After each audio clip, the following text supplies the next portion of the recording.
Rafael, uma coisa que eu queria falar com você, a gente falou um pouquinho sobre esses ramais, mas assim, eu sei que pela gente observa, né, esses ramais de Cordeirópolis, Descalvado e Santa Veridiana, eles tinham uma importância econômica muito grande. Mas como era a estrutura? Eram ferrovias elétricas? Não eram? Eram as estações mais bem equipadas? Não eram? Você conseguiu dimensionar esse fluxo? Você conseguiu ver essa questão operacional? Porque eu vejo muitos seus posts na internet, você fala da locomotiva tal, que passou, eu queria que você falasse um pouquinho sobre isso. Então, a operacionalidade desses ramais, nos primórdios, quando eles chegaram, né, acredito que de 1877, quando houve o primeiro trecho a ser aberto, até início de 1900, ainda existia uma certa precariedade, assim, entre aspas, né, que a Companhia Paulista ainda era jovem, não só a Paulista, a ferrovia no Brasil era um setor jovem, tinha muito a crescer ainda, e ela foi adquirindo experiências com o decorrer dos anos, tá? Como eu disse, a Companhia Paulista foi foi a melhor ferrovia do Brasil. Isso valia para a sua extensão inteira, o ramal de Cordeirópolis a Descalvado. A funcionabilidade, o funcionamento, a operação, tudo era impecável, desde a via da linha aqui, como por exemplo, os trilhos eram barras de 12 metros, barra curta,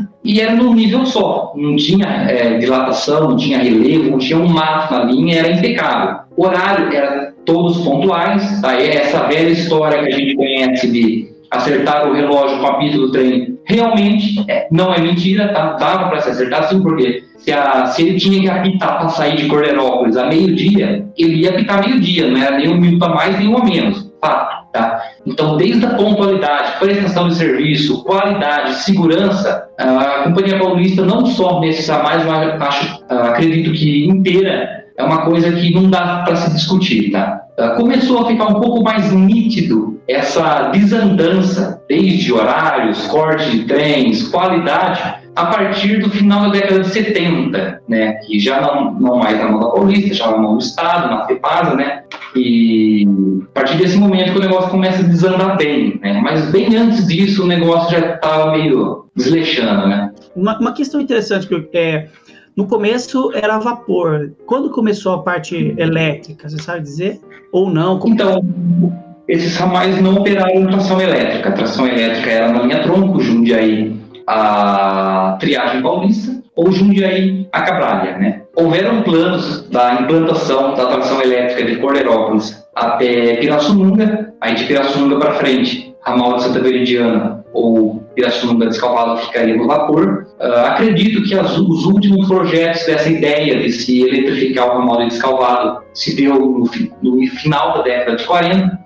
Durante a década de 40 houveram planos de se eletrificar o ramal de Descalvado no trecho Cordeirópolis a Pirassununga, porém esses planos foram abandonados porque viram que havia mais viabilidade a dieselização e não a eletrificação. As primeiras locomotivas diesel. Oi? Não entendi. O quê? Desalinhação? A dieselização, implantação de locomotivas a diesel, diesel elétricas. A diesel. O início da dieselização da Companhia Paulista e desses ramais se dá no ano de 1951, com a chegada de 12 unidades das locomotivas RSC3 da fabricante Alco.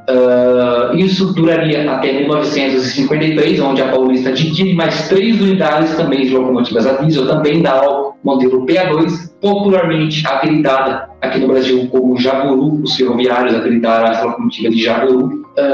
Acredito que até a década de 60 as Alco RSC3 ainda rodavam por esse ramal. No ano de 1958, a Paulista também adquire locomotivas U9B e G12, também destinadas inicialmente para esses ramais.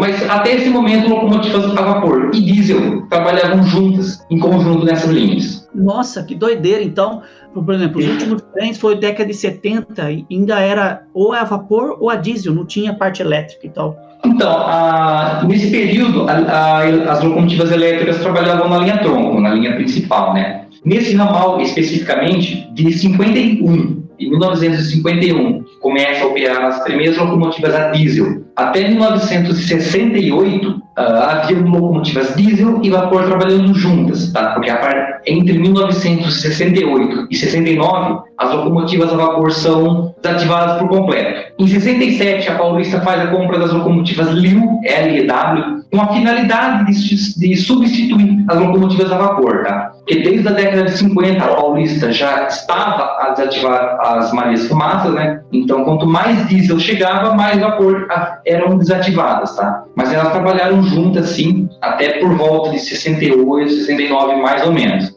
E após isso, haviam apenas locomotivas a diesel trabalhando, não só no tronco, como nos ramais. Que interessante, eu não tinha conhecimento disso, não. É bacana, né? Porque olha só, eu pensava que era locomotiva elétrica, né? E não era a diesel.